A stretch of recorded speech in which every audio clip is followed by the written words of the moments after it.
طالب علم ہوں، امام حسین کی شان میں کئی حدیث پڑھ سکتا ہوں، کئی آیتوں کی تلاوت کر سکتا ہوں، لیکن یزید کی اس میں کوئی بھی حدیث مرفوع لا نہ سکو گے۔ آپ سنیں نبی ہمارے امام حسین اور حسن کے بارے میں کیا فرماتے ہیں۔ بچپنے کا عالم ہے، نبی فرماتے ہیں، حدیث پاک کے الفاظ ہے، الحسن والحسین سید الشباب عن الجنہ، کہ حسن اور حسین جنتی جوانوں کے سردار، حسن اور حسین جنتی جوانوں کے سردار ہیں، بچپنے کا عالم ہے۔ امام حسین صحابی بھی ہیں اور اہل بیت بھی ہیں، دو ڈگری والا ہے حسین، صحابی بھی ہے اہل بیت بھی ہے۔ آپ کوئی ایسا صحابی بتائیں جو نبی کی بارگاہ میں پہنچتے ہوں اور ہاتھوں کو باندھ کر بیٹھتے ہیں۔ کوئی بھی صحابی ہو، چاہے ابو بکر صدیق ہو، حضرت عمر فاروق اعظم ہو، حضرت عثمان غنی ہو، کوئی بھی صحابی کو لے لو، جب بھی نبی کی بارگاہ میں جاتے ہیں ہاتھ باندھ کر یوں بیٹھتے ہیں۔ لیکن واہر حسین تیری عظمت کو سلام، واہر حسین تیری رفعت کو سلام۔ حسین ایسے صحابی ہیں جو نبی کی بارگاہ پہ پہنچتے ہیں، بچپنے کا عالم ہے، 3 سے 4 سال کی عمر ہے، نبی کی بارگاہ میں جا کر یوں نہیں بیٹھتے بلکہ جا کر سینے میں بیٹھتے ہیں، سینے میں اپنے پیر کو رکھتے ہیں۔ اتنا ہی نہیں، 2 ڈگری والا ہے حسین، صحابی بھی ہے اہل بیت بھی ہے، سینے میں بیٹھتے ہیں، اس کے بعد کندھوں میں چڑھتے ہیں۔ اتنا ہی نہیں مسلمانوں، نبی کی داڑھی سے بھی کھیل رہے ہیں۔ بتاؤ ہے کوئی صحابی جو نبی کی داڑھی سے کھیلتا ہو، نبی کے کندھوں میں بیٹھتا ہو؟ لیکن حسین نبی کے کندھوں میں بیٹھ رہے ہیں، داڑھی سے کھیل رہے ہیں، اور حالت سجدہ میں ہو جب نبی، تو نبی کی پیٹھ پر بیٹھ جاتے ہیں، ان کے لیے سجدہ طویل کر دیا جاتا ہے۔ وہ ذات امام حسین کی ہے۔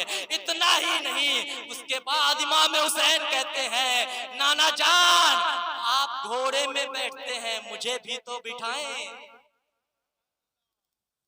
نانا جان آپ گھوڑے میں بیٹھتے ہیں، مجھے بھی تو بٹھائیں۔ اتنا کہنا ہوتا ہے مسلمانوں، نبی اپنے گھٹنوں کو زمین پر رکھ دیتے ہیں، وہ پیر جسے جبریل امی چوما کرتے ہیں اسے حسین کے لیے زمین پر رکھ دیا۔ اس کے بعد دونوں ہاتھوں کو حسین کے لیے زمین پر رکھ دیا۔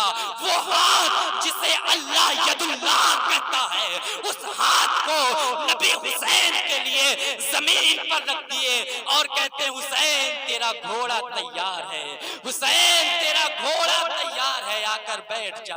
امام حسین سوار ہو جاتے ہیں، سوار ہونے کے بعد امام حسین کہتے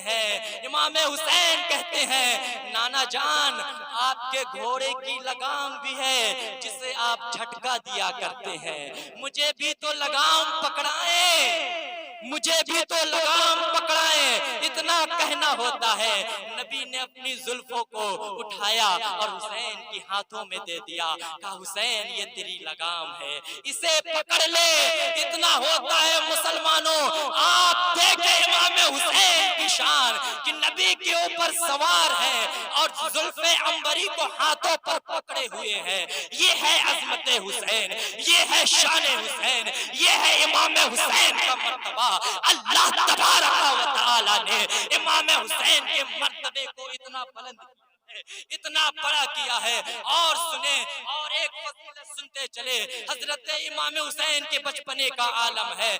آپ نبی اکرم صلی اللہ علیہ وسلم کے پاس بار بار تشریف لے جاتے۔ ایک مرتبہ کیا ہوتا ہے، نبی کے ایک مشہور و معروف صحابی جسے دہیہ قلبی کہتے ہیں، وہ نبی کی بارگاہ پر آیا کرتے تھے۔ وہ بڑے خوبصورت تھے، حالانکہ نبی کا ہر صحابی خوبصورت ہوتا ہے، لیکن دہیہ قلبی ایسے صحابی ہیں جو ظاہر میں بھی خوبصورت ہیں۔ وہ نبی کے پاس اکثر تشریف لایا کرتے تھے اور انہی کی شکل میں کبھی کبھی جبریل امین نبی کے پاس آیا۔ کس کی شکل میں؟ دہیا قلبی کی شکل میں نبی کے پاس تشریف لایا کرتے تھے۔ ایک مرتبہ حضرت جبریل امی دہیا قلبی کی شکل میں نبی کے پاس تشریف لاتے ہیں، اور نبی کے پاس جب تشریف لاتے ہیں تو امام حسین دوڑے دوڑے آتے ہیں اور نبی کی گود میں بیٹھتے ہیں، اور اکثر جب جب دہیا قلبی آتے تھے تو نبی کی گود سے حضرت دہیا قلبی کی گود میں چلے جاتے تھے۔ حضرت دہیا قلبی اپنی شان پہ ناز کرتے کہ نواسے رسول میری گود میں آ کر بیٹھتے، اور دہیا قلبی کی عادت تھی جب جب آتے اپنے قبیلے سے نبی کے نواسوں کے لیے پھل لے کر آیا کرتے، اسے جیب میں رکھ لیا کرتے تھے۔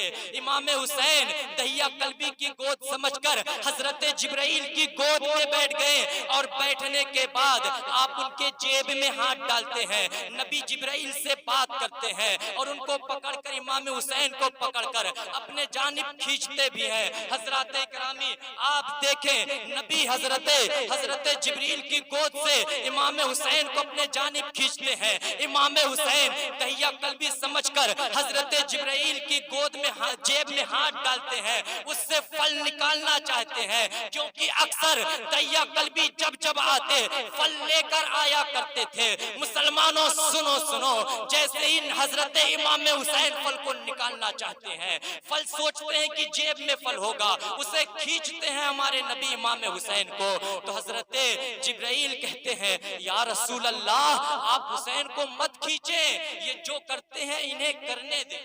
تو ہمارے نبی امام حسین کو اپنے جانب کھینچتے ہیں، تو حضرت جبریل امی کہتے ہیں یا رسول اللہ آپ حسین کو مت کھینچے، اس لیے کہ یہ وہی حسین تو ہیں کہ جب ان کی والدہ حضرت فاطمہ الزہرا رضی اللہ تعالی عنہا کام کرنے کے بعد آپ آرام کرنے لگتی، یا پھر عبادت میں آپ عبادت کرنے میں مشروف ہو جایا کرتی، اور جب امام حسین کو جھولے میں سلا دیتی، حسین اٹھنے والے ہوتے تو اس سے پہلے اللہ کہتا اے جبرائیل یہ سدرہ میں بیٹھنے کا وقت نہیں ہے، کہیں ایسا نہ ہو کہ حسین بیدار ہو جائے، جاؤ جا کر حسین کو جھولا جھلاؤ، حسین کو جھولا جھلاؤ۔ جبرائیل سدرہ سے آتے اور امام حسین کو جھولا جھلایا کرتے۔ یہ امام حسین کی شان ہے کہ جو فرشتوں کا سردار جسے سید الملائکہ کہا جاتا ہے، وہ جبرائیل امام حسین کو جھولا جھلایا کرتے، امام حسین کو جھولا جھلایا کرتے تھے۔ یہ امام حسین کی شان ہے مسلمانوں۔ آخرکار یہ فضیلتیں ہیں، فضیلتیں ہم نے بیان کی تاکہ ہمیں ان کا فضیلت بیان کرنے سے ہمارے اندر اور تازگی پیدا ہو جائے، اس کے بعد ہم اور آگے بڑھیں۔ حضرات اکرامی امام حسین کی زندگی گزرتی ہے، آخرکار جو بیان کرنا تھا، جو ہمارا موضوع تھا کہ امام حسین مدینہ سے کس طرح آپ کی رخصتی ہوتی ہے، اس کو آپ سمجھے۔ حضرت امیر معاویہ رضی اللہ تعالی عنہ کا انتقال ہوا۔ حضرت آپ اس بات کو سمجھیں تاکہ واقعات کرب و بلا آپ کو اچھے سے سمجھ میں آئے۔ یہ شروع کی بات ہے، اگر آپ اسے سمجھیں گے تو ساری بات آپ کے سمجھ میں آ جائے گی۔ اس سے پہلے آپ سمجھے کہ جب نبی کا وصال ہوا تو سب سے پہلے خلیفہ حضرت ابو بکر صدیق بنے، وہ خلافت کرتے۔ اس کے بعد حضرت ابو بکر صدیق کے بعد حضرت عمر فاروق اعظم کے پاس یہ خلافت پہنچی۔ حضرت عمر فاروق اعظم کے بعد یہ خلافت حضرت عثمان غنی کے پاس پہنچی۔ جب ان کا وصال ہوا تو یہ خلافت راشدہ حضرت مولا کائنات علی مرتضیٰ کرم اللہ وجہہ الکریم کے پاس پہنچتی ہے۔ آپ خلافت کر رہے تھے، جب آپ کا وصال ہو جاتا ہے تو یہ خلافت حضرت امام حسن کے پاس آتی ہے۔ آپ خلافت کرتے ہیں، لیکن کچھ ایسے واقعات پیش آتے ہیں جس واقعات کی وجہ سے دو گروہ میں ایک بڑی جنگ ہونے والی تھی۔ اس جنگ کو صلح کرانے کے لیے حضرت امام حسن اس خلافت کو حضرت امیر معاویہ کے حوالے کر دیتے ہیں تاکہ دو مسلمانوں کا گروہ نہ ٹکرائے، خون ریزی نہ ہو، تو یہ خلافت حضرت امیر معاویہ کے پاس چلی جاتی ہے۔ اور جب حضرت امیر امیر معاویہ کا وصال ہو جاتا ہے. حضرت امیر معاویہ کا بیٹا جسے ہم یزید مردود کہتے ہیں وہ رہتا ہے. حضرات اکرامی حضرت امیر معاویہ کی شان یہ ہے کہ وہ فرماتے ہیں کہ جب میرا وصال ہو جائے تو میں نے نبی کی ناخون کی قطرن کو سنبھال کر رکھا ہے. نبی کے ناخون کی قطرن کو سنبھال کر رکھا ہے. جب میرا وصال ہو جائے تو میرے سینے میں ان قطروں کو ناخون کے جو قطرن ہے اسے میری سینے پہ رکھ دینا. جب اللہ پوچھے گا معاویہ کیا لایا ہے تو میں کہہ دوں گا اے اللہ تیرے محبوب کے ناخون کے قطروں کو. یہ حضرت امیر معاویہ کی فضیلت ہے.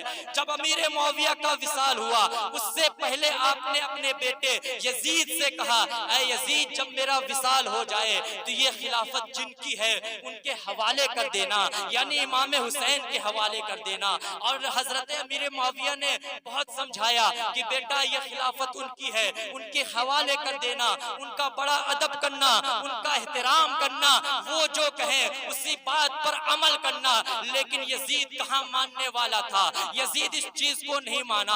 حضرت امیر معاویہ کا جب وصال ہوا تو یزید نے ایک خط لکھا اور تخت بادشاہت پر بیٹھ گیا, وزیر بن کر اس بادشاہی تخت پر بیٹھ گیا اور خط لکھتا ہے, مدینے کے جانب روانہ کرتا ہے. اس وقت مدینے کے جو گورنر تھے ولید, اس وقت مدینے کا جو گورنر ہوتا ہے وہ ولید ہوتا ہے, اس کے پاس خط روانہ ہوا کہ 4 لوگوں کی خاص کر بیعت کر لو. کون کون؟ ایک حضرت امام حسین ابن علی, دوسرے حضرت عبد الرحمن ابن ابو بکر, تیسرے حضرت عبداللہ ابن عمر, چوتھے حضرت عبداللہ ابن زبیر. یہ چاروں صحابی کی اولاد ہے اور ان کی بڑی عظمت ہے. یزید نے کہا کہ ان سے ضرور بیعت لے لینا, اور خط میں یہ بھی لکھا کہ اگر یہ بیعت نہ دے تو انہیں قتل کر دینا. حضرات گرامی جب یہ خط مدینہ پہنچا, مدینہ میں اس وقت مروان ابن حکم موجود تھا. یہ بھی بڑا مردود تھا, یہ بھی بڑا مکار انسان تھا. مروان ابن حکم وہاں موجود تھا. ولید نے دیکھا کہ خط آیا ہے, ولید ٹھیک ٹھاک آدمی تھا, وہ مروان کو بلاتا ہے کہ یزید نے یہ خط روانہ کیا ہے, بیعت کے لیے بولا ہے. حضرات کرامی مروان آتا ہے, کہتا ہے بلایا جائے, ایک قاصد کو بھیجتا ہے, روانہ کرتا ہے. اس وقت حضرت امام حسین اپنے گھر میں حضرت عبداللہ ابن زبیر کے ساتھ کچھ بات کر رہے تھے. قاصد آیا, آنے کے بعد کہتا ہے اے امام حسین آپ کو اور عبداللہ ابن زبیر آپ کو یزید نے بلوایا ہے, آپ کو ولید نے بلوایا ہے, آپ چلے. اتنا کہنا ہوتا ہے. امام حسین سوچتے ہیں یہ تو گورنر سے ملنے کا وقت نہیں ہے, وزیر سے ملنے کا ٹائم نہیں ہے. ایسا لگتا ہے کہ حضرت امیر معاویہ کا وصال ہو گیا ہے اور یزید تخت نشین ہو چکا ہے, تو اس نے بیعت کے لیے بلایا ہوگا, تو یہ ملنے کا ٹائم نہیں ہے. اتنی بات ہوتی ہے تو حضرت عبداللہ ابن زبیر کہتے ہیں اے مولا حسین آپ جائیں, میں تو نہیں جاؤں گا. امام حسین قاصد کو کہتے تم جاؤ میں آ رہا ہوں. امام حسین نے یہ کہہ دیا تھا کہ میں آ رہا ہوں, اس لیے امام حسین کہتے ہیں میں تو جاؤں گا, اس لیے کہ وعدہ کر لیا ہے جانے کا. حضرت عبداللہ ابن زبیر کہتے ہیں مجھے معلوم ہے کہ بیعت کی بات ہے, اس لیے میں نہیں جاؤں گا, آپ جائیں. امام حسین اتنے دور اندیش تھے کہ پہلے ہی اس حال کا جائزہ لے لیے. آخر کار آپ جاتے ہیں اور جانے سے پہلے 30-40 آدمی کو ساتھ لیتے ہیں, اور ساتھ لینے کے بعد کہتے ہیں اندر جو بھی باتیں ہوں گی اگر تم دیکھنا کہ میری آواز اگر تیز ہو تو اس وقت تم لوگ اندر آ جانا, اور جب میں اشارہ کروں تبھی لڑائی کرنا, ورنہ لڑائی شروع مت کرنا. اتنی بات ہوتی ہے. حضرت رضی اللہ تعالی عنہ آپ جاتے ہیں وزیر کے پاس, ولید کے پاس پہنچتے ہیں. ولید سلام کرتا ہے, آپ سلام کا جواب دیتے ہیں, اور ولید کہتا ہے حضرت امیر معاویہ کا انتقال ہو گیا. امام حسین انا للہ و انا الیہ راجعون پڑھتے ہیں, اور پڑھنے کے بعد حضرت امیر معاویہ کی مغفرت کی دعا کرتے ہیں. اس کے بعد ولید کہتا ہے کہ یزید نے خط روانہ کیا ہے, اس نے بیعت کے لیے بولا ہے, ہے یزید کون شخص تھا. حضرات کرام آخر امام حسین اس کی بیعت کیوں نہیں کرنا چاہتے تھے؟ جو سرجون نامی ایک شخص ہے یہ یزید کا دوست ہے, اس نے یزید کی بڑی پول کھولی ہے. اس نے یہ تک بتایا ہے کہ یزید اتنا فاسق آدمی ہے کہ وہ آدمیوں کے ساتھ لڑکوں کے ساتھ تک بدفعلی کیا کرتا تھا, وہ کنیزوں کا ڈانس دیکھا کرتا تھا, وہ بندروں کو نچایا کرتا تھا. جب اس کی حوث بڑھ جاتی تو اتنا ہی نہیں بلکہ وہ کتوں کے ساتھ بدفعلی کرتا تھا. اتنا مردود شخص ہے یزید. جو سرجون ہے وہ ساری پول کھول کے رکھ دیا تھا یزید کی. حضرات کرامی مروان کہتا ہے ان سے بیعت کے لیے بولا جائے. ولید جب یہ کہتا ہے تو امام حسین کہتے ہیں کہ اے ولید, میرا جیسا آدمی, میرا جیسا شخص اس طرح اندر بیعت نہیں کرے گا. اگر بیعت ہی کرنا ہے تو چلو میدان میں اعلان کرو, اس کے بعد جو ہوگا دیکھا جائے گا. اتنا جب امام حسین نے کہا تو ولید کہتا ہے اے مولا حسین آپ صحیح کہہ رہے ہیں, آپ ٹھیک بول رہے ہیں کہ چلو ٹھیک ہے میدان میں اعلان کرتے ہیں. جب اتنا ہوا تو امام حسین یہ بول کر جب وہاں سے جانے لگتے ہیں اپنے گھر کی طرف روانہ ہونے لگتے ہیں تو مروان کہتا ہے اے ولید انہیں قتل کر دو, اگر یہ چلے جائیں گے تو پھر ہاتھ نہ آئیں گے, یہ ہاتھ نہ آئیں گے. اتنا کہنا ہوتا ہے امام حسین وہیں رک جاتے ہیں اور کہتے ہیں ابن زرقہ تو مجھے قتل کرے گا یا یہ مجھے قتل کریں گے؟ نہ تجھ میں اتنی ہمت ہے نہ ان میں اتنی ہمت ہے کہ مجھے قتل کر سکے, مجھے قتل کر سکے, اتنی ہمت نہیں ہے. ولید کہتا ہے حضور آپ جائیں, حضور آپ جائیں, ابھی کچھ ہی تو دن ہوئے ہیں, ہم نے دیکھا ہے کہ صحابہ آپ کو اپنے کاندھوں پہ بیٹھاتے تھے, آپ کی فضیلتیں بیان کرتے تھے, ہمیں ساری دنیا کی دولت دے بھی دی جائے پھر بھی میں آپ کو قتل کرنے کا حکم نہیں دوں گا. اس لیے کہ ولید ٹھیک ٹھاک آدمی تھا. آخرکار مولا حسین اس گورنر ہاؤس سے تشریف لے جاتے ہیں اپنے گھر کی طرف. جب گھر کی طرف تشریف لے گئے تو گھر میں جا کر کہتے ہیں اب تیاری کر لو, اس لیے کہ اب مدینہ میں ہمیں رہنا گوارا نہیں ہے. اب نبی کے دین کو بچانے کا وقت آ گیا ہے, اب دین مصطفیٰ کو بچانے کا وقت آ گیا ہے. جس دین کو نبی نے محنت کر کے پھیلایا ہے اس دین کو بچانے کا وقت آ گیا ہے. اب مدینے میں نہیں رہنا ہے, اب مدینے سے ہمیں تشریف لے جانا ہے. امام حسین نے اپنے گھر والوں کو یہ حکم دیا, سب تیاری میں لگ جاتے ہیں. حضرات گرامی 4 شعبان المعظم کا سورج طلوع ہوتا ہے. مدینہ المنورہ میں روضہ رسول کو عرض کرتا ہے. سلام پیش کرنے کے وقت دھیرے دھیرے وہ دن ڈھلتا جاتا ہے, دن ڈھلتا ہے, شام کا وقت آتا ہے, آخرکار چاند بھی نکل آتا ہے. وہ چاند جیسے نکلا رات کا وقت آتا ہے. مدینے کے جو لوگ تھے رات کا جب وقت آیا, رات کا پہر بیتنے لگا تو مدینہ المنورہ میں رہنے والے لوگ اپنے نبی کی سنت کو ادا کرنے کے لیے مصلی بچھا کر نماز سنت ادا کرنے لگے, نماز نفل پڑھنے لگے. حضرات اکرامی کچھ دیر بعد سارا مدینہ, پورا مدینہ شانت ہو گیا. کچھ دیر بعد مدینے میں جتنے گھر تھے سب کے دروازے بند ہو گئے, سارے گھروں کے چراغ بجھا دیے گئے. اس رات اگر کسی گھر کا چراغ جل رہا تھا وہ ایک قبیلے کا چراغ جل رہا تھا, جس قبیلے کو بنو ہاشم کہتے ہیں. اس خاندان کے علاوہ کسی قبیلے کا چراغ جلتا ہوا دکھائی نہیں دے رہا تھا. اس اندھیری رات میں جب سب کے دروازے بند تھے تو بنو ہاشم کے گھر کا دروازہ کھلا تھا. رات کا آدھا پہر گزر چکا تھا. اس رات میں ایک 55 سال کا ایک شخص گھر کے باہر تشریف لاتا ہے. گھر سے اپنے قدم کو جیسے ہی باہر نکالتا ہے اس کا چہرہ اتنا نورانی تھا کہ اس اندھیری اندھیری رات میں ان کے چہرے کی روشنی سے، ان کے چہرے کے نور سے وہ راستہ جگمگانے لگتا ہے، راستہ جگمگانے لگتا ہے۔ بیان کیا جاتا ہے کہ ایسا لگتا ہے کہ آسمان کے چاند کو زمین پر اتار دیا گیا ہو، اس طرح راستہ جگمگا رہا تھا، ایسا لگ رہا تھا کہ دلوں کو روشن کر دیا گیا ہو۔ حضرات گرامی، وہ شخص اپنے چہرے کی روشنی سے اپنے قدموں کو آگے بڑھاتا ہوا جنت البقیع کی طرف جاتا ہے۔ دو روایتیں آتی ہے، ایک روایت کے مطابق جنت البقیع کا ذکر آتا ہے اور دوسری روایت کے مطابق روضہ رسول کا ذکر آتا ہے۔ وہ کوئی اور نہیں بلکہ حسین ابن علی ہے، جو 55 سال کی آپ کی عمر ہوتی ہے اس وقت آپ غموں سے نڈھال بوجھل قدموں میں جنت البقیع کی طرف تشریف لے جاتے ہیں۔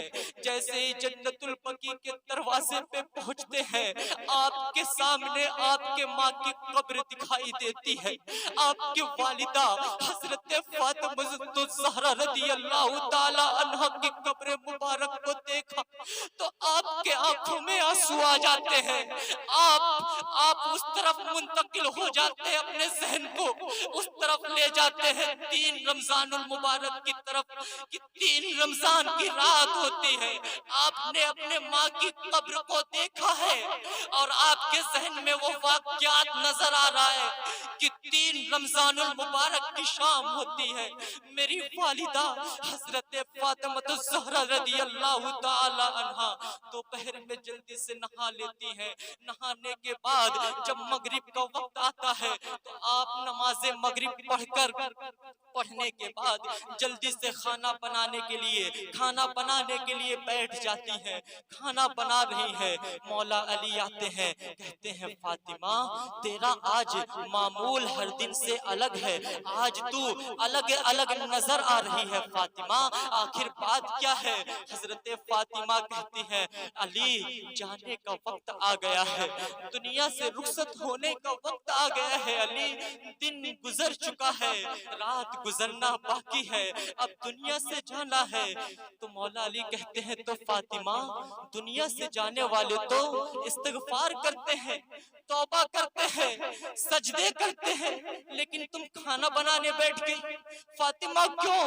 تو حضرت فاطمہ کہتی ہیں علی میں آج کھانا اس لیے بنا رہی ہوں کہ آج کھانا بنا کر حسن کو اپنے ہاتھوں سے کھلاؤں گی، حسین کو اپنے ہاتھوں سے کھلاؤں گی، زینب کو اپنے ہاتھوں سے کھلاؤں گی، اس لیے کہ جب کربلا میں میرا بیٹا حسین جائے گا تو 3 دن کا بھوکا پیاسا ہوگا، اسے بھوک اور پیاس جب ستائے گی تو میرا بیٹا بھوک اور پیاس کی شدت سے کہیں ایسا نہ ہو کہ یزید کے ساتھ ایمان کا سودا نہ کر لے، میں کھانا کھلا دوں گی تو میرا بیٹے کے اندر اس وقت ماں کے لقموں کی لذت پیدا ہو جائے گی اور وہ یزید کے ساتھ ایمان کا سودا نہ کرے گا۔ حضرات گرامی یہ کہتی ہیں اور اس کے بعد کہتی ہیں اے علی آپ نے دیکھا کہ میں نہا چکی ہوں، وہی بے بند والے کپڑے بھی پہن چکی ہوں۔ اس کے بعد علی کا ہاتھ پکڑتی ہے اور کہتی ہے علی میرے دنیا سے جانے کے بعد تم دوسری شادی تو کرو گے نا؟ امام مولا علی کے آنکھوں سے آنسو نکل کر مزگاہ پر ایسے سجتے ہیں اور گالوں سے جھڑتے ہیں اور مولا علی رو رہے ہیں اور مولا علی خاموش ہے۔ فاطمہ یہ عجیب سی بات ہے، یہ عجیب سی بات ہے۔ مولا امام علی سے حضرت فاطمہ کہتے ہیں ہاں علی میرے جانے کے بعد تم دوسری شادی کرنا، اس لیے کہ میری حیات میں ہمارے نبی نے تم پر دوسرا نکاح حرام فرما دیا تھا، میرے جانے کے بعد تم دوسری شادی کرنا اور جب شادی کرنا تو ایسی عورت سے کرنا جو بہادر ہو، جو بہادر عورت ہو۔ تو مولا علی کہتے ہیں اے فاطمہ یہ کیسی وصیت ہے، جانے کا وقت ہے ایسی وصیت کیوں؟ تو حضرت فاطمہ کہتی ہے علی جب میرا بیٹا حسین کربلا میں جائے گا تو آپ نہیں رہیں گے اس کے ساتھ، میں نہیں رہوں گی، حسن نہیں رہیں گے، حسن نہیں رہیں گے، لیکن اس وقت جب آپ بہادر خاندان کی بہادر عورت سے شادی کریں گے تو اس سے بہادر بچے پیدا ہوں گے، وہ بچے میرے بیٹے امام حسین کے ساتھ کربلا میں کام آئیں گے۔ آخر حضرت علی نے شادی کی تھی جو ایک قبیلے میں ام البنین تھی، وہ بڑی بہادر تھی، اور ان سے پیدا ہونے والے حضرت مولا عباس علمبردار تھے، اور مولا عباس کے طاقت کا عالم کیا تھا ان کا تذکرہ تو ہم بعد میں کریں گے۔ آخرکار وصیت ہوتی ہے، اس کے بعد حضرت فاطمہ حضرت امام حسن امام حسین اور زینب کو کھلاتی ہیں اپنے ہاتھوں سے، اور کہتی ہیں اور سوچتی ہیں جانے کا وقت آئے گا دنیا سے تو میرے بیٹے میری روح کو نکلنا دیکھ نہ سکیں گے، تو کہتی ہیں بیٹے جاؤ جاؤ نانا کے روضے کو سلام کر کے آؤ۔ مولا حسین اور حسن اور حضرت زینب ایک دوسرے کا ہاتھ پکڑتے ہیں، روضے رسول کے طرف تشریف لے جاتے ہیں، اور جب سلام عرض کیا تو کیا دیکھتے ہیں نبی رو رہے ہیں، روضے مبارک سے رونے کی آواز آ رہی ہے، رونے کی آواز آ رہی ہے۔ نبی کہتے ہیں میرے فاطمہ کے یتیم آ گئے، میرے بچے آ گئے جو اب یتیم ہو جائیں گے۔ حضرت امام حسن امام حسین اور حضرت زینب واپس آتے ہیں اپنے ماں کے پاس، تو حضرت فاطمہ کہتے ہیں حسن حسین اور زینب آ گئے آپ لوگ سلام کر کر اتنا جلدی؟ تو کہتے ہیں امی وہاں جاتے ہیں تو وہ یہاں بھیجتے ہیں، یہاں آتے ہیں تو آپ وہاں بھیجتی ہیں۔ ہم نے نانا کے روضے پہ ایک منظر دیکھا کہ نانا کے قبر انور سے رونے کی آواز آ رہی تھی، نانا رو رہے تھے، اور وہاں پہ حضرت ابراہیم علیہ السلام کی آمد تھی۔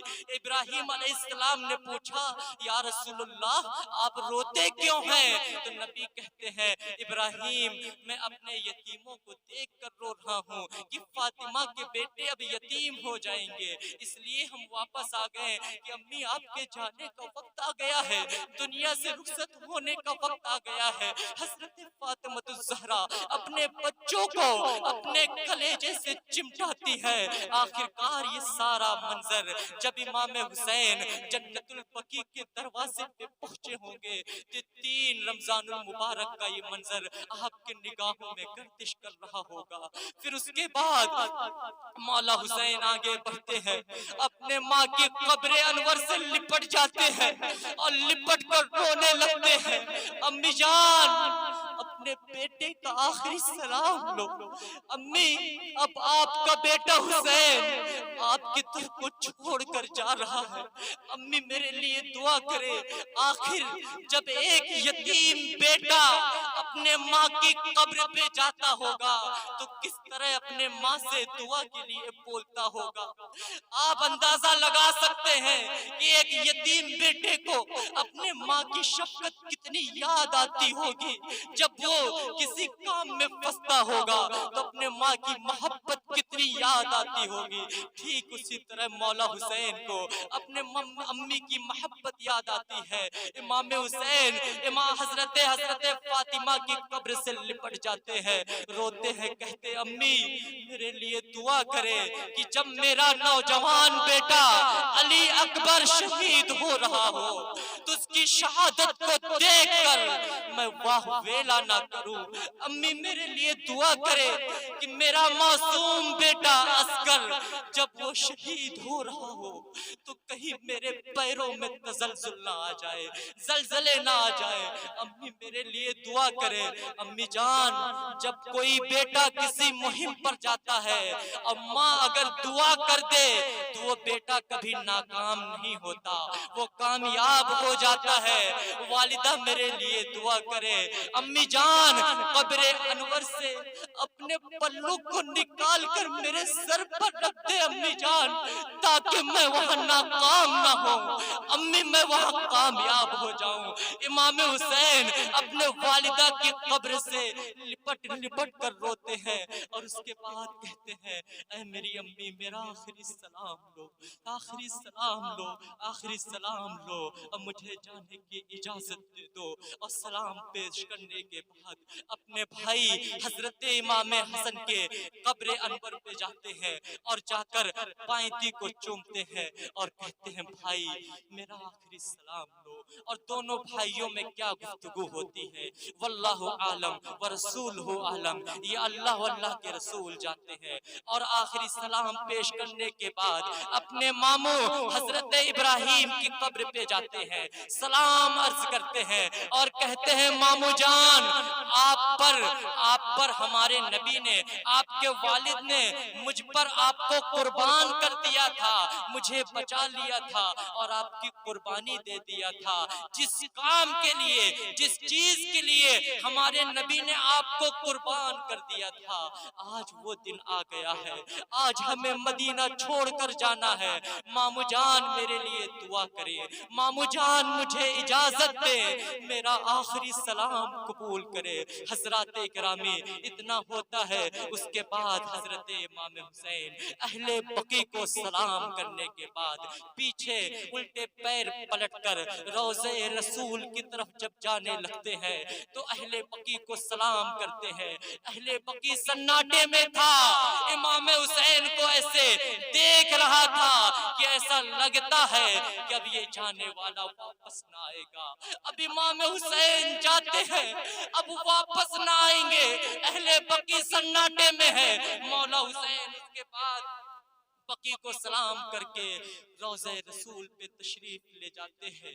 جیسے نبی کے روضے پہ نظر پڑتی ہے، وہی کندھوں پہ بٹھانا، وہی سینے پہ چڑھانا، وہی اپنے زلفوں کو ہاتھوں پہ دے دینا، وہی پیاس لگنے پر اپنی زبان مبارک کو چسانا۔ یہ سارا واقعہ امام حسین کو یاد آ رہا تھا۔ امام حسین آنکھوں سے اشک بار ہے، نبی کے قبر انور سے لپٹ جاتے ہیں اور کہتے ہیں یا رسول اللہ، یا رسول اللہ، میں نہیں چاہتا کہ مدینہ چھوڑ کر جاؤں، آپ کے در کو چھوڑ کر نہیں جانا چاہتا، اس لیے کہ آپ ہی کہتے ہیں مرنا ہے تو مدینے میں مرو، جو مدینے میں مرے گا اس کے ایمان کی گواہی میں دوں گا، اس کے ایمان کی گواہی میں دوں گا۔ حضرات اکرامی امام حسین کہتے ہیں یا رسول اللہ، میں آپ کے در کو چھوڑ کر نہیں جانا چاہتا، لیکن آپ کی امت مجھے مجبور کرتی ہے، یا رسول اللہ مجھے جانا ہوگا، یا رسول اللہ مجھے اجازت دے دے، نانا جان مجھے اجازت دے دے، میرے لیے دعا کرے، نانا جان میرے لیے دعا کرے۔ یا رسول اللہ یہ وہی گلیاں ہیں جس پہ آپ نے انگلی پکڑ کے مجھے چلنا سکھایا ہے، نانا جان یہ وہی گلیاں ہیں جن پہ کندھوں پر بیٹھا کر آپ نے مجھے گھمایا ہے، نانا جان اب حسین آپ کے در کو چھوڑ کر جاتا ہے، نانا جان میرے لیے دعا کرے۔ روایتوں میں آتا ہے کہ یہ آنسو نانا کے قبروں سے لگتے ہیں تو امام حسین کی آنکھ لگ جاتی ہے، آنکھ لگتی ہے مولا حسین کی۔ آپ خواب دیکھتے ہیں کہ نانا خواب میں آتے ہیں اور کہتے ہیں بیٹا حسین تو مایوس مت ہو، تو نراش مت ہو، جب تو کربلا میں ہوگا، میدان کربلا میں ہوگا تو اپنے آپ کو تنہا مت سمجھنا، میں وہاں پہ ہوں گا، حسین تیرے والد بھی ہوں گے، حسین تیری والدہ بھی ہوگی، حسین تجھے کندھوں پہ بٹھایا ہے تو گھوڑے سے گرتا ہوا دیکھنے کے لیے بھی آؤں گا، حسین زبان چسائی ہے تو تیرے دین کے لیے تیری پیاس کی شدت کو دیکھنے کے لیے آؤں گا، حسین تیری اس امتحان کو دیکھنے کے لیے آؤں گا، حسین اپنے آپ کو اکیلا مت سمجھنا، میں آؤں گا۔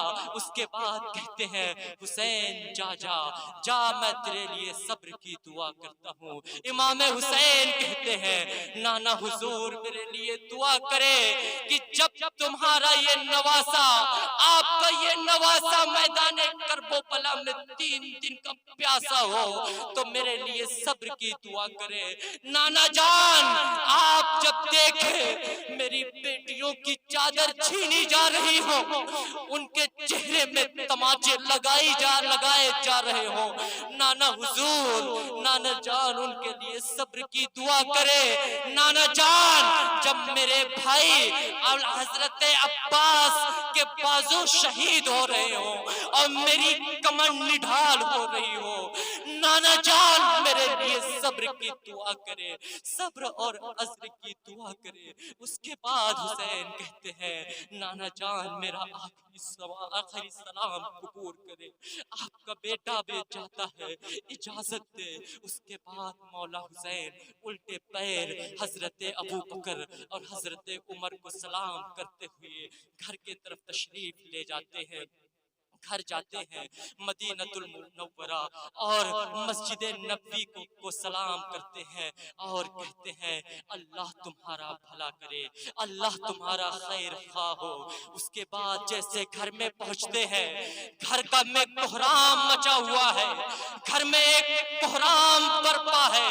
آپ کی 10 سال کی بیٹی جسے حضرت بی بی سغرا کہتے ہیں، حضرت سغرا رو رہی ہے اور کہتی ہے امی جان بھائی جان آج آپ بدلے بدلے کیوں لگ رہے ہیں، آج آپ لوگوں کا مزاج تبدیل کیوں ہے، آج آپ لوگ بدلے بدلے کیوں لگ رہے ہیں، سب کے کپڑے بھرے جا رہے ہیں، یہاں تک کہ معصوم اصغر جو ابھی 1 مہینے کا ہے اس کے بھی کپڑے رکھے جا رہے ہیں، میرے کپڑے کیوں نہیں رکھے جاتے، میرے بھی کپڑے رکھیں، مجھے بھی لے کر چلیں۔ آپ خوب روتی ہیں، آپ بہت روتی ہیں اور کہتی ہیں بھائی جان وہ امی جان پھوپھی جان مجھے لے کر چلے، آخر آپ لوگ کہاں جا رہے ہیں، بہت روتی ہیں۔ آپ جب اس کے بعد کہتی ہیں جب بہت رویا آپ نے تو آپ کی والدہ حضرت ام رباب اپنے بیٹے حضرت علی اکبر کو کہتی ہیں اے علی اکبر جا اپنی بہن کو تسلی دے، اسے تسلی دے۔ نوجوان بھائی حضرت مولا علی اکبر 18 سال کے جوان ہیں، وہ جاتے ہیں اپنی بہن کی پیشانی پر ہاتھ پھیرتے ہیں، سر پہ ہاتھ پھیرتے ہیں اور کہتے ہیں بہن رو مت، بھائی سے لپٹ کے روتی ہے علی اکبر مجھے بھی لے چلو نا، کہاں جا رہے ہو، مجھے کیوں نہیں لے جا رہے ہو۔ مولا اکبر کہتے ہیں بہن ابا کا حکم نہیں ہے، ابا کا حکم نہیں ہے، ہم تمہیں نہیں لے جا سکتے، تم ٹھیک ہو جانا، ابھی تمہاری طبیعت خراب ہے، جب تم ٹھیک ہو جاؤ گی نا تو ایک خط لکھنا، ہم آئیں گے تمہیں لے کر جائیں گے۔ حضرات گرامی اتنا ہوتا ہے، اس کے بعد حضرت بی بی سغرا کہتی ہے اے میرے دل کے چین، اے میرے بھائی علی اکبر، میرے بڑے منصوبے تھے کہ ہم سبھی ہے رسول کی شادی کی تیاری کروں گی، اپنے بھائی کی شادی کو دیکھوں گی، اے میرے دل کے چین میرا دل روتا ہے، اے میرے دل کے چین میرا دل دھڑکتا ہے۔ اس کے بعد مولا حسین آگے آتے ہیں، آپ اپنی بیٹی کو روتا ہوا دیکھا تو آپ رونے لگتے ہیں، کہتے ہیں اللہ میرا امتحان ابھی سے شروع ہو گیا، مولا میرا امتحان ابھی سے شروع ہو گیا۔ آپ اپنے آستین سے اپنے آنسوؤں کو خشک کرتے ہیں، اپنے آستین سے اپنے آنسوؤں کو پوچھتے ہیں، اپنی بیٹی کے قریب آتے ہیں، آنے کے بعد اسے اپنے سینے سے لگاتے ہیں اور سینے سے لگانے کے بعد آپ کہتے ہیں بیٹی کیوں رو رہی ہو؟ بیٹی مت رو۔ حضرت بی بی سغرا کہتی ہے بابا جان مجھے بھی لے کر چلے نا، بابا جان آپ مجھے بھی لے کر چلے نا۔ آپ جب وہاں کام میں مصروف ہوں گے، آپ کام کر رہے ہوں گے، تو آپ اس وقت جب پریشان ہوں گے، کام میں مصروف ہوں گے، تو میں آپ کے بڑے کام آؤں گی بابا، میں آپ کے کام کو کر دوں گی، آپ مجھے لے کر چلے نا۔ اور جب بھائی علی اصغر روئے گا، آپ لوگ کام میں مصروف ہوں گے، تو میں اسے اپنی گود میں لے لوں گی، مجھے لے کر چلے نا۔ آپ جانتے ہیں نا کہ بھائی علی اصغر میری گود کو پسند کرتا ہے، میں اس کے جھولے کو لے کر چلوں گی بابا جان، مجھے لے کر چلے بابا جان، مجھے لے کر چلے۔ بار بار اصرار کرتی ہے۔ مولا حسین کہتے ہیں نہیں بیٹی تمہیں نہیں لے جا سکتے۔ پھر اس کے بعد بی بی سغرا کہتی ہے ابا جان اگر آپ اس وجہ سے نہیں لے جا رہے ہیں کہ سواری کم ہے، آپ نہیں لے جا سکتے، تو جب آپ لوگ سوار ہو کر چلیں گے تو آپ کے پیچھے پیچھے، آپ کے سواری کے پیچھے پیچھے میں اپنے چھوٹے چھوٹے قدموں سے دوڑتے دوڑتے آپ کے پیچھے آ جاؤں گی بابا جان، مجھے سواری پر مت بیٹھانا لیکن مجھے لے کر چلے بابا حضور۔ اتنا کہنا ہوتا ہے مسلمانوں۔ اس کے بعد مولا حسین کہتے ہیں نہیں بیٹی تمہاری طبیعت خراب ہے، جب تم ٹھیک ہو جانا تو خط لکھنا، ہم علی اکبر کو بھیج کر تمہیں بلوا لیں گے۔ کہتی ہے بابا جان لے چلے نا۔ اس کے بعد آخری مرتبہ بی بی سغرا کہتی ہے بابا حضور میرا دل کہتا ہے کہ اب آپ جائیں گے تو واپس نہیں آئیں گے، آپ جائیں گے تو میرا دل کہتا ہے واپس نہ آئیں گے۔ بابا جان آخری مرتبہ اپنی بیٹی سغرا کو اپنے گلے سے لگا لو۔ بابا حضور آخری مرتبہ اپنی بیٹی سغرا کو اپنے سینے سے چپٹا لو۔ آخری مرتبہ میرا دل کہتا ہے آپ جائیں گے تو واپس نہ آئیں گے۔ اس کے بعد حضرت امام حسین اپنی بیٹی کو سہارا دیتے ہیں، تیاری کا حکم دیتے ہیں۔ سامان باندھا جا رہا ہے، سامان باندھ لیا گیا، گھوڑے تیار ہیں، گھوڑے تیار ہیں، اونٹ تیار ہیں، سامان لادا گیا۔ پورا خاندان آپ کے ساتھ جتنے لوگ جانے والے تھے سب سواری پر بیٹھ جاتے ہیں۔ اب وہ قافلہ روانہ ہونے لگتا ہے، کسی کو پتا نہیں ہے کہ کدھر کو جائے گا وہ قافلہ۔ آگے بڑھتا ہے تو مسجد نبوی کو امام حسین دیکھ رہے ہیں۔ اہل مدینہ امام حسین کو تک تک کر دیکھ رہا ہے، پورے مدینے والے قافلہ حسین کو دیکھ کر روتے ہیں، کہتے ہیں وہ دن تھا جب نبی مکہ سے مدینہ آئے تھے تو اہل مدینہ اپنی چھتوں پہ چڑھ کر ہمارے نبی کا استقبال کر رہے تھے، نبی کا استقبال کر رہے تھے۔ آج نبی کا بیٹا، آج نبی کا امین، آج نبی کے دین کی حفاظت کے لیے مدینے کو چھوڑ کر جاتا ہے۔ آج سارا مدینہ عشق بار ہے۔ امام حسین آگے بڑھتے ہیں، مسجد نبوی کی دیواریں کہتی ہیں حسین ذرا پلٹنا، حسین ذرا پلٹنا، تو میرا محافظ بن کے جا رہا ہے، تو ہماری حفاظت کے لیے جا رہا ہے۔ ایک مرتبہ آپ کا چہرہ دیکھ لے۔ لوگ سوچتے ہیں کہ امام حسین در رسول کو دیکھنے کے لیے بار بار پلٹ رہے تھے، لیکن نہیں مسلمانوں، مسجد نبوی کی دیواریں کہہ رہی تھی حسین ایک مرتبہ اپنے چہرے کو دکھا دو نا، حسین ایک مرتبہ اپنے چہرے انور کو دکھا دو نا۔